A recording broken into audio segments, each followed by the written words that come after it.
C'est l'heure de Local Actu, l'information en Périgord sur RLP.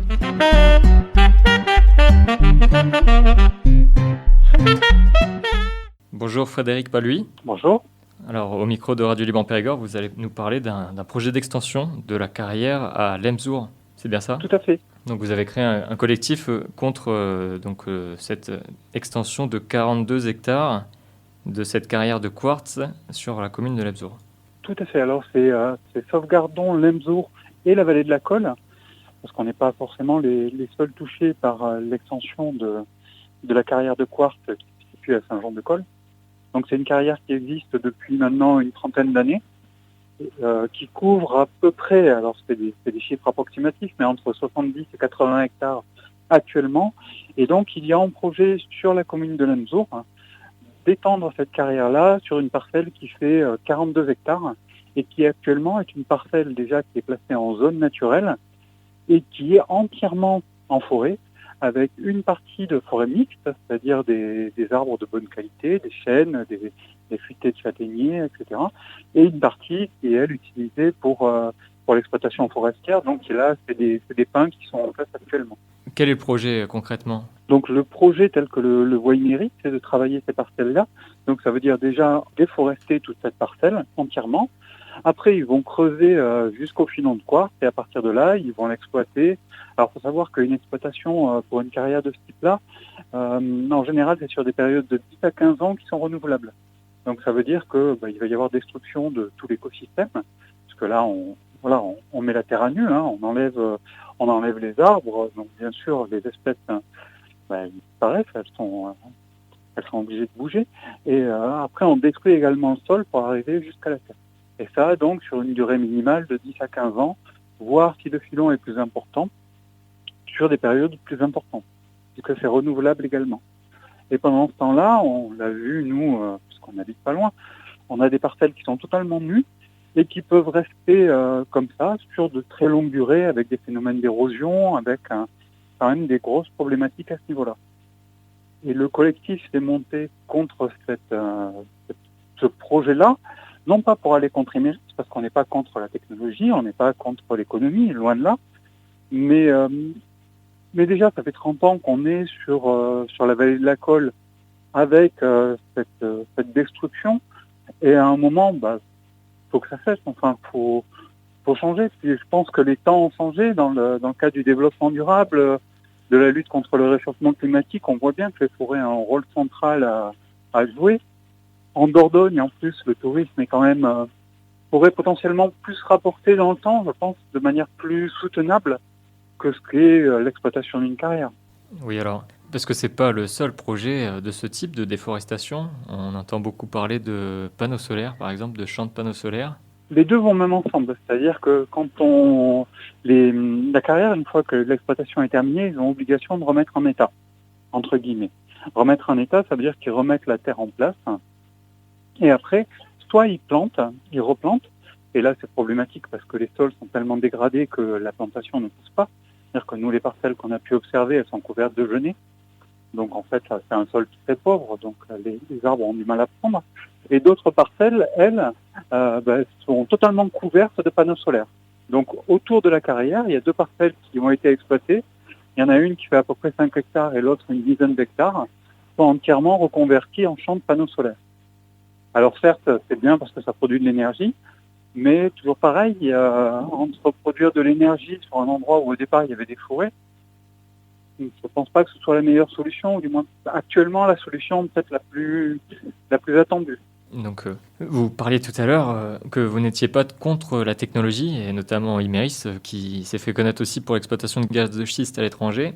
Donc là, par exemple, vous parliez plutôt qu'il y a d'autres façons pour avoir de la technologie, c'est par exemple le recyclage, donc de favoriser plutôt que des compagnies comme Imerys, plutôt favoriser des recycleries, des associations pour recycler de l'électronique et pour permettre de ne pas exploiter tout, de creuser toute la planète en fait. Oui, bien sûr. Je pense qu'on est arrivé à la fin d'un modèle. On le voit bien sur le pétrole, sur d'autres technologies de ce type-là. Il y a des solutions qui sont plus soutenables pour l'environnement qui peuvent permettre de faire la même chose. Alors effectivement, le recyclage, et puis peut-être que la société de consommation à outrance, on n'est plus en capacité de le faire non plus. Il faut peut-être penser à trouver d'autres technologies. Alors je sais que sur les panneaux solaires notamment, il y en a de plus en plus. Sur le lithium, il y a des nouvelles batteries qui ne l'utilisent pas. Donc il y a certainement d'autres solutions qui peuvent être mises en œuvre sans avoir à systématiquement endommager l'environnement et le cadre de vie des personnes et ce pourquoi les gens sont venus ici aussi. C'est-à-dire que la Dordogne, quand on a fait des réunions où on a eu une forte mobilisation, sur la première réunion de public, on avait plus de 80 personnes qui sont venues.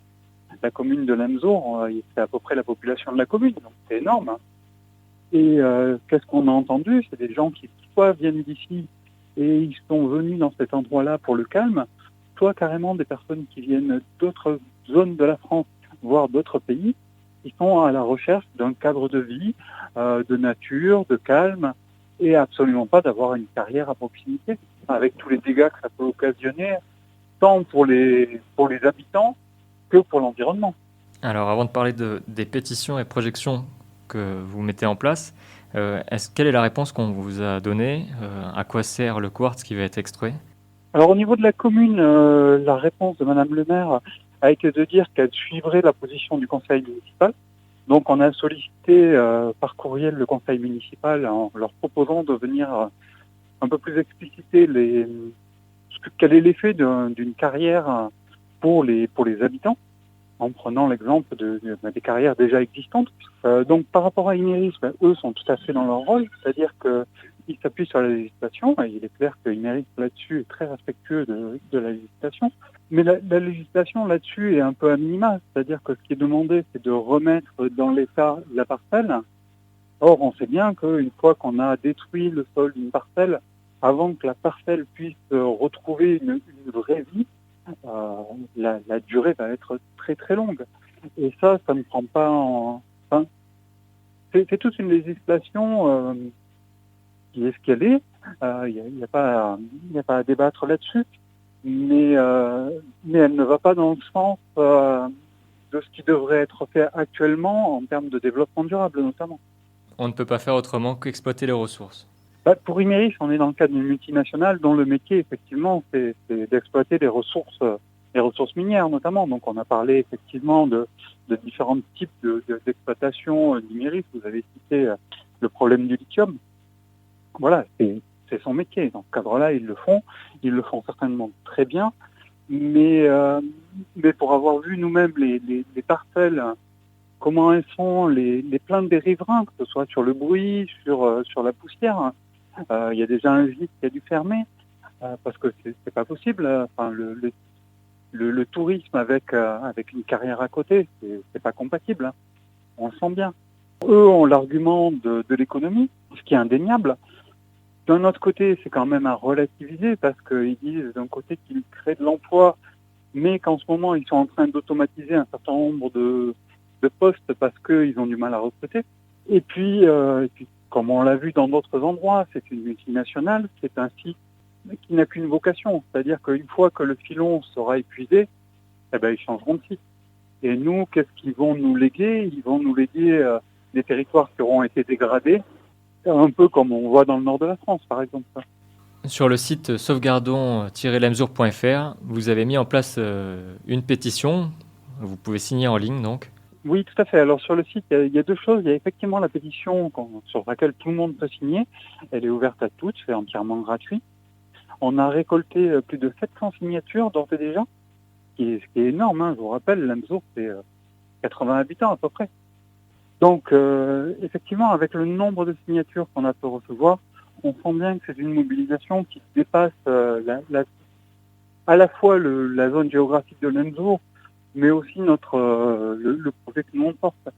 On sent bien qu'il y a une mobilisation générale autour de la protection de l'environnement et allant vers le sens peut-être d'une consommation différente, d'une vision de la société qui se veut d'être différente.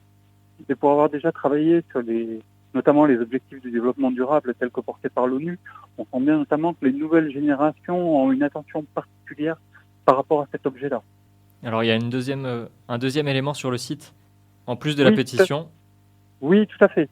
C'est-à-dire qu'on a créé une association en 1901 très récemment, et donc maintenant, pour pouvoir porter nos actions, notamment en justice, mais aussi auprès des politiques, on est en train de recruter des adhésions. Donc l'adhésion est pas chère du tout, c'est à partir de 1 euro, 1 euro seulement. On est sur un site qui s'appelle Hello Asso, qui permet de pouvoir adhérer directement en ligne. Donc on trouve le lien de toute façon sur notre site. Et l'idée, c'est que plus on va avoir d'adhérents, plus on va avoir de poids pour faire valoir nos arguments et aussi pour porter nos actions.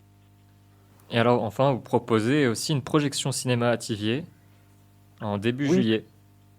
Tout à fait. Début juillet, on est en train de monter ça avec le cinéma de Thiviers. Ce sera une soirée débat autour du reportage Un caillou dans la chaussure, qui relate une expérience à peu près similaire, c'est-à-dire d'un collectif qui a lutté contre l'extension, contre la mise en place d'une carrière. Et donc, c'est l'idée, effectivement, à la fois de sensibiliser les gens par rapport à ce reportage, mais aussi de pouvoir discuter avec eux sur les points positifs et les points négatifs que peut apporter l'extension de cette carrière dans le paysage, et pas que dans le paysage de l'Aintour, vraiment, parce qu'on a la même problématique. Cette extension va aussi avoir lieu en partie sur la commune de Thiviers. Ça peut toucher d'autres communes aux alentours, puisque le filon de quartz, il est assez étendu. Venez nombreux donc pour cette projection. Ça sera en juillet, le 7 juillet à 20h30. On communiquera la date sur notre site internet sur radiolibreperigord.com sur l'agenda en ligne.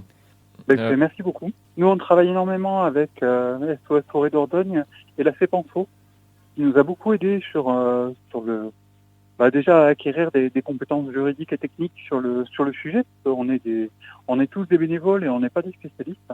Donc c'est vrai que ce soutien-là est quand même très important, le soutien associatif. Alors j'en oublie d'autres, il y a d'autres associations qui nous ont aidés, mais c'est vrai que c'est pas un combat qu'on mène tout seul. Venez nombreux à la projection cinéma à Thiviers en juillet. Merci Frédéric Pauluy. Merci beaucoup.